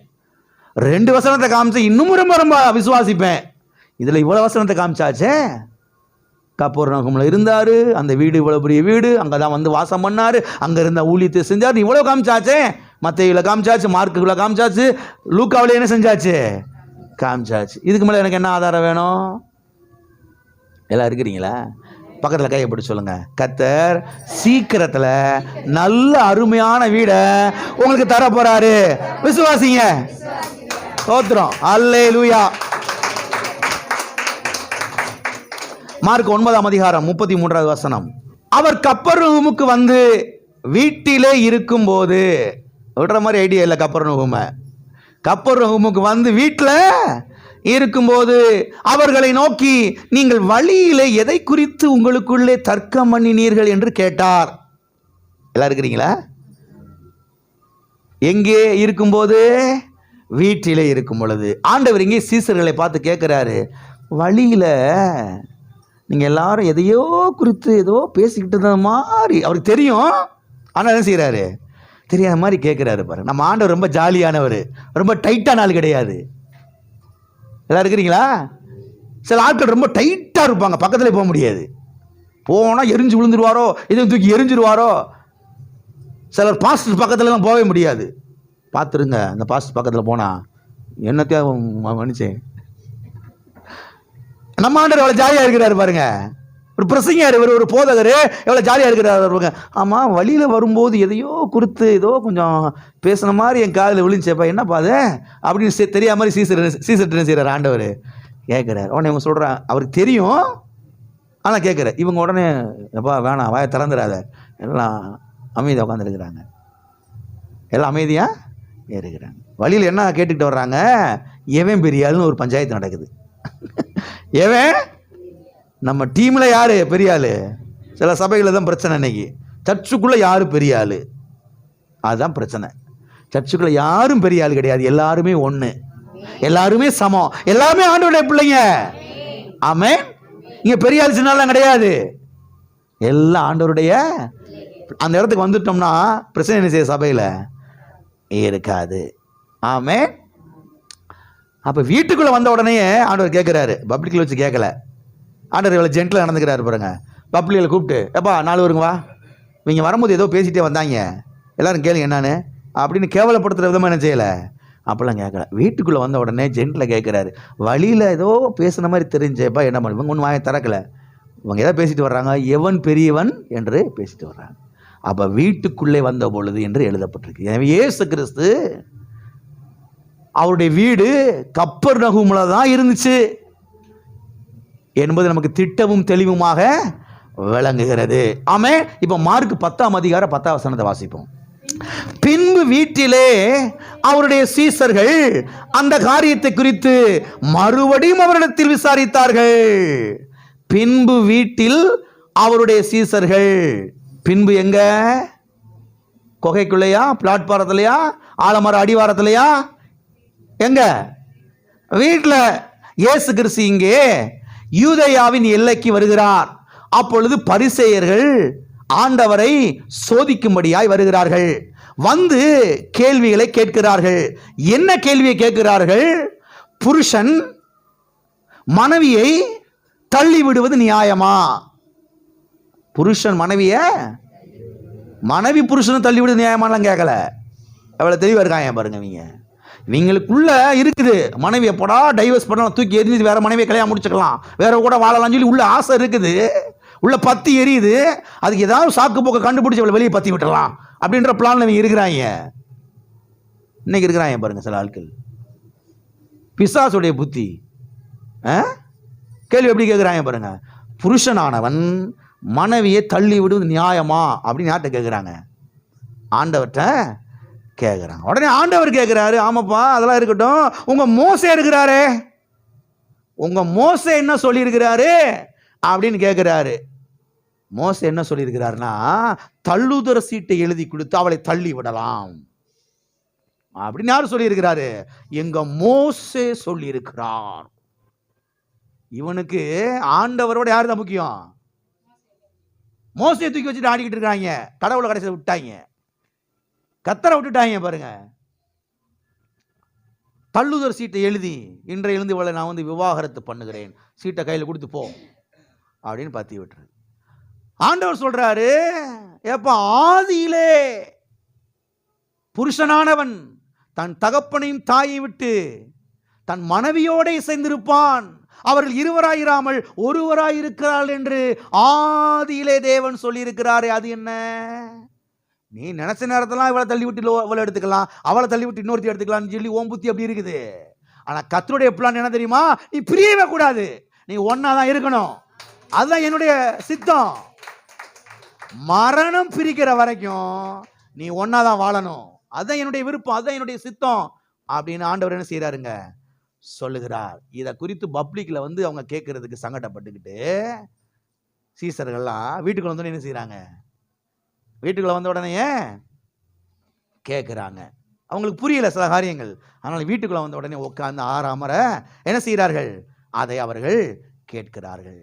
எனவே ஆண்டவர் வீட்டுக்கு வந்த உடனேயே இந்த காரியத்தை குறித்து தெளிவுபடுத்துகிறார். இவங்களுக்கு தெளிவாயிருச்சு. ஓ ரைட்டு, அப்போ சும்மா எதுக்கு எடுத்தாலும் மனைவி என்ன செய்ய முடியாது, டைவர்ஸ் பண்ண முடியாது, தள்ளிவிட முடியாது. அப்போ ஆண்டவருக்கு நல்ல ஒரு வீடு இருந்துச்சு. ஆண்டவரும் அவருடைய சீஷர்களும் ஒரு வீட்டில் இருந்து அவர்கள் குடியிருந்து அங்கே தங்கி இருந்து தான் ஊழியத்தை செய்தார்கள், ஊழியத்தை பண்ணினார்கள் என்பது நமக்கு தெளிவாக என்ன செய்கிறது, விளங்குகிறது. ஆமென். ஒரே ஒரு காரியத்தை பார்த்து முடிக்க போகிறோம். அந்த வீடு எவ்வளவு பெரிய வீடு, அதை பார்த்து முடிக்கல இன்னைக்கு நமக்கு தூக்கம் வராது. எவ்வளவு பெரிய வீடு, இயேசு கிறிஸ்து குடியிருந்த வீடு எவ்வளவு பெரிய வீடு. வாசிப்போம். லூக்கா 5ஆம் அதிகாரம் 17, 18, 19வது வசனம். பின்பு ஒரு நாள் அவர் உபதேசித்து கொண்டிருந்த போது கலிலேயா யூதேயா நாடில் உள்ள சகல கிராமத்தில் உள்ள எருசலேம் நகரத்தில் இருந்து வந்த பரிசேயரும் நியாய சாஸ்திரிகளும் உட்கார்ந்திருந்தார்கள். அப்பொழுது பிணியாளிகளை குணமாக்கத்தக்க கர்த்தருடைய வல்லமை விளங்கிற்று. அப்பொழுது சில மனுஷர் திமிர்வாதக்காரன் ஒருவனை படுக்கையோடு எடுத்துக்கொண்டு வந்து அவனை உள்ளே கொண்டு போகவும் அவர் முன்பாக வைக்கவும் வகை தேடினார்கள். ஜனக்கூட்டம் மிகுதியாக இருந்தபடியால் அவனை உள்ளே கொண்டு போகிறதற்கு வகை காணாமல் வீட்டின் மேல் ஏறி தட்டோடுகள் வழியாய் ஜனங்களின் மத்தியில் இயேசுவுக்கு முன்பாக அவனை படுக்கையோடே இறக்கினார்கள்.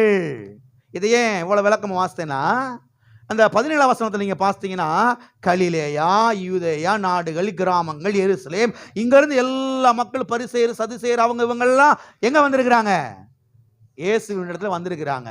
அவ்வளவு பேரையும் வைக்கக்கூடிய அளவுக்கு அந்த வீடு எவ்வளவு பெரிய வீடா இருந்திருக்கும் பாருங்க. அந்த வீடு நிறைஞ்சு வீட்டுக்கு வெளியில எல்லாம் ஆளுகள் உட்கார்ந்து இருக்கிறாங்க.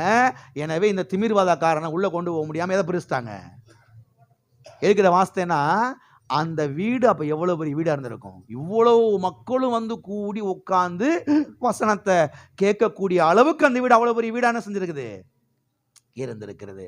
வாசிங்க யோவான் 1ஆம் அதிகாரம் 35, 36, 37.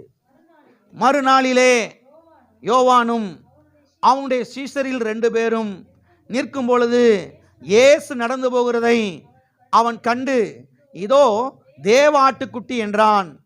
அவன் அப்படி சொன்னதை அவ்விரண்டு சீஷரும் கேட்டு இயேசுவுக்கு பின் சென்றார்கள். இயேசு திரும்பி அவர்கள் பின் செல்கிறதை கண்டு, என்ன தேடுகிறீர்கள் என்றார். அதற்கு அவர்கள், ரபி, நீர் எங்கே தங்கியிருக்கிறீர் என்று கேட்டார்கள். ரபி என்பதற்கு போதகரே என்று அர்த்தமாம். அவர் வந்து பாருங்கள் என்றார். அவர்கள் வந்து அவர் தங்கியிருந்த இடத்தை கண்டு அன்றைய தினம் அவரிடத்தில் தங்கினார்கள். அப்பொழுது ஏறக்குறைய 10 மணி வேளையாயிருந்தது. இங்கே 2 சீசர்கள் இயேசுவுக்கு பின்னால போறாங்க. இயேசுவுக்கு பின்னால போறாங்க. இயேசு எங்க போறாருன்னு அப்படி பார்த்துட்டே போறாங்க. ஏன்னா அவர் காமிச்சிட்டார், இதோ தேவ ஆட்டுக்குட்டி, உலகத்தின் பாவத்தை சுமந்து தீர்க்க தேவ ஆட்டுக்குட்டின்னு அவர் கையை காமிச்சிட்டாரு. உடனே சீஷர்கள் 2 பேரும் அப்படி பின்னாலே போறாங்க. இயேசு கிறிஸ்து திரும்பி பார்க்கிறாரு. திரும்பி பார்த்த உடனே இவங்க தெரியாம தேடுற மாதிரி தேடிக்கிட்டு இருக்காங்க. எப்படி பாருங்க, தெரியாத மாதிரியே தேடுற மாதிரி தேடிக்கிட்டு இருக்காங்க. உடனே இயேசு கேட்கிறாரு, என்னத்தப்பா தேடுறீங்க? உடனே இவங்க கேட்கிறாங்க, ஆண்டவரே, நீர் எங்கே தங்கி இருக்கிறீர்? நீர் எங்கே தங்கி இருக்கிறீர்? உடனே ஆண்டவர், அங்க பக்கத்துல ஒரு பன்னி குடிசை இருக்கும். என்ன குடிசை? ஒரு பன்னி குடிசை இருக்கும்பா, அங்க தங்கி இருக்கிறேன், நீங்க தங்க ரெடியா அப்படின்னு என்ன செய்யல, சொல்லல. வந்து விசிட் பண்ணிட்டு போயிருங்க. என்ன பண்ணிருங்க? தங்கருக்குலாம் இடம் இருக்காதுப்பா, நானே தங்கருக்கு இடம் இல்லை, நானே ஒரு ஓரத்தில் தான் படுத்து கிடக்கிறேன், அதனால வாங்க, வந்து பார்த்துட்டு என்ன செய்யுங்க, ரைட்டு அப்படின்னு போயிருங்க. யார் தங்குறதுக்கான முயற்சி என்ன செய்யாதீங்க, எடுத்துடாதீங்க அப்படிலாம் சொல்லலை. இயேசு என்ன சொல்றாரு? வந்து பாருங்கள். எல்லாம் சொல்லுங்க, பக்கத்தில் கைப்பட்டு சொல்லுங்க, வந்து பாருங்கள். வந்து பார்த்தாலும் தெரியும் நான் குடியிருக்கிற வீடு எவ்வளவு பெருசுன்னு. ஆண்டவரே, ரபி, நீர் எங்கே தங்கி இருக்கிறீர்? வந்து பாரு. என்ன செய்ய? வந்து பாரு அப்படின்றாரு. உடனே இவங்க போறாங்க. இங்க எழுதப்பட்டிருக்கிறது, அன்றைய தினம் அந்த சீசர்கள் அங்கே தங்கினார்கள். ஆண்டவரே, நீரே பாவம் தங்குற இடம்லாம் படுத்து கிடக்குறீரு, நாங்க எங்க வீட்டுக்கு போயிட்டு நாளை காலையில சரி திருப்பி அப்படிலாம் சொல்லல. நாங்க இங்க தங்குறோம், நாங்க என்ன செய்யறோம், இவ்வளவு பெரிய வீடா, இவ்வளவு வசதிகள் இருக்குதா, இத்தனை பேர் தங்கலாமா, நாங்க ரைட் இங்க தங்க ரெடி அப்படின்னு அங்க என்ன செஞ்சாங்க, அவங்க தங்கி விட்டார்கள். அன்றைய தினமே அவரிடத்தில் போய் என்ன செய்தார்கள், தங்கினார். தங்கினாங்கன்னா வெளியில போயிட்டாங்களா, தங்கினார்கள். 2 பேர் தங்குற அளவுக்கு என்ன செய்தாங்க, எல்லாமே இருக்குது. அப்புறம் 10 சீசர்லாம் வந்து சேர்றாங்க. அப்ப 10 சீசர்கள், இவங்களை சேர்த்து 12 பேர், இயேசு கிறிஸ்துவை சேர்த்து மொத்தம் 13 பேர். இந்த 13 பேரும் தங்குகிற அளவுக்கு அது எவ்வளவு பெரிய வீடா இருந்திருக்கும், எவ்வளவு பெரிய ஹால் இருக்கும், எத்தனை பெட்ரூம் இருந்திருக்கணும், சமையல் ஆக்கிறதுக்கு எவ்வளவு இருந்திருக்கணும், பாத்ரூம் டாய்லெட் போறதுக்குலாம் எவ்வளவு பெருசா இருந்திருக்கணும்.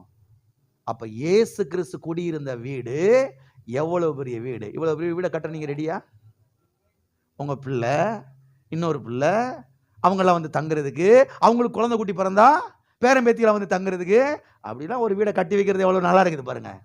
அப்பா வீட்டுக்கு போனா, ஆச்சி வீட்டுக்கு போனா நல்ல பெரிய வீடு, நல்ல ஆளுக்கு ஒரு ரூம் தங்கலாம், நல்லா இருக்கலாம் அப்படின்னு அவங்க விரும்பி வரணும்.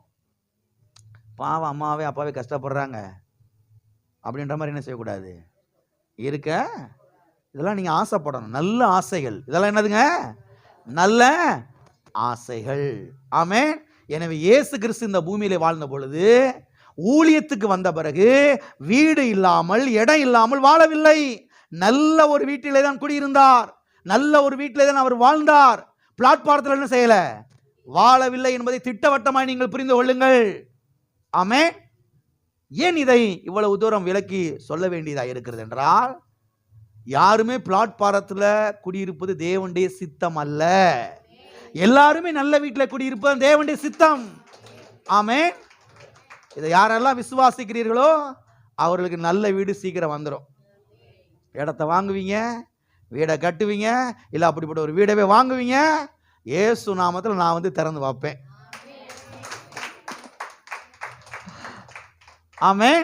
எனவே ஆண்டவராய் இயேசு கிறிஸ்து இந்த பூமியிலே வாழ்ந்த பொழுது, குறிப்பாக ஊழியத்துக்கு வந்த பிறகு, ஒரு பெரிய வீட்டிலே குடியிருந்து கொண்டு தம்முடைய 12 சீசர்களையும் பாதுகாத்து பராமரித்து அவர்களை போஷித்து வந்தார் என்பது நமக்கு திட்டமும் தெளிவுமாக விளங்குகிறது. அவர் இந்த பூமியிலே வாழும் பொழுது தரித்திரத்தில் என்ன செய்யல, வாழல. அவர் பசியிலையும் பட்டினியிலையும் வாழல. அவர் நன்றாய்த்தான் இருந்தார். ஆமே. சரிங்க பாஸ்டர், அப்ப அவர் தரித்திரத்தில் வாழல, அவர் ஏழ்மையில வாழல அப்படின்னா அவர் எப்ப தரித்திரரானாரு? அதைத்தான் வாசிச்சோம். 2 கொரிந்தியர் 8ஆம் அதிகாரம் 9ஆம் வசனம். அடுத்த வாரத்திலிருந்து அந்த வசனத்திலிருந்து ஸ்டார்ட் பண்ண போறோம், வேலைக்கு சொல்ல போறேன். அவர் உங்கள் மித்தம் தரித்திரரானாரே. அவர் இந்த பூமியிலே மனிதனாய் வாழ்ந்த பொழுது தரித்திரத்தில் வாழல, ஆனால் கல்வாரி சிலுவையிலே அவர் தரித்திரரானார். யாருக்காக? எனக்காக. எதற்காக அவர் தரித்திரரானார்? என்னை ஐஸ்வர்யவானாய் ஆக்குவதற்காக, என்னை செல்வந்தனாய் ஆக்குவதற்காக அவர் கல்வாரி சிலுவையில் என்னுடைய தரித்திரத்தெல்லாம் ஏற்றுக்கொண்டார். இன்றைக்கு ஒரு தூசி அளவு கூட நான் தரித்திரத்தில் இருக்க வேண்டிய அவசியம் இல்லை, நான் கடனுக்குள்ள இருக்க வேண்டிய அவசியம் இல்லை, நான் பசியிலும் பட்டினி இருக்க வேண்டிய அவசியம் இல்லை. இயேசு எனக்காக தாகமாய் தொங்கினார், இயேசு எனக்காக பட்டினியாய் தொங்கினார், இயேசு எனக்காக நிர்வாணமாய் தொங்கினார். தம்முடைய தலையிலே முள்முடியை ஏற்றுக்கொண்டார், தரித்திரரானாரே. எதற்காக? என்னை ஐஸ்வர்யவானாய் ஆக்குவதற்காக. ஆமென். எல்லா கண்களை மூடி நாம் ஜெபிப்போம். அடுத்த வாரத்தில் நாம் தொடர்ந்து பார்க்கலாம் கல்வாரி சிலுவையில் என்ன நடந்தது. ஹல்லேலூயா, ஹல்லேலூயா, ஹல்லேலூயா. தகப்பனே, இயேசு நாமத்தில் உம்முடைய சமூகத்தில் வருகிறோம். ஆசீர்வதிக்கப்பட்ட இந்த வேலைக்காக நன்றி. ஓ தேவனே, ஸ்தோத்திரம் ஆண்டவரே. உம்முடைய வார்த்தை குறித்த வெளிப்பாடு வெளிச்சங்களுக்கு இன்னும் அதிகமாய் உண்டாகட்டும். ஓ தேவனே, ஸ்தோத்திரம் ஆண்டவரே. நீ நல்ல அருமையான ஒரு வீட்டிலே குடியிருந்தீர், அங்கிருந்து உம்முடைய ஊழியத்தை செய்தீர் என்பதை இன்றைக்கு நாங்கள் பார்த்தோம். நீர் இந்த பூமியிலே வாழ்ந்த பொழுது தரித்திரத்திலே வாழவில்லை, பசியிலும் பட்டினியிலும் வாழவில்லை ஆண்டவரே. செல்வ செழிப்பாய் வாழ்ந்தீர் என்பதை பார்த்தோம். நீர் கல்வாரி சிலுவையில் எங்களுக்காக தரித்திரரானீர் என்பதை இன்றைக்கு நாங்கள் பார்த்தோம். கர்த்தாவே, எங்களுடைய தரித்திரத்தை நீர் சுமந்திருப்பீர் என்றால் இன்றைக்கு நாங்கள் தரித்திரத்திலே வாழ வேண்டிய அவசியம் இல்லை, நாங்கள் பசியிலையும் பட்டினிலையும் கிடக்க வேண்டிய அவசியம் இல்லை. கர்த்தாவே, உமக்காக, உமது நாம மகிமைக்காக இன்னைக்கு நாங்கள் நன்றாக இருப்பதால் நம்முடைய சித்தம், நம்முடைய திட்டம் அது பிள்ளையுடைய வாழ்க்கையில் நிறைவேறுவதாக. இயேசு நாமத்தில் பிதாவே.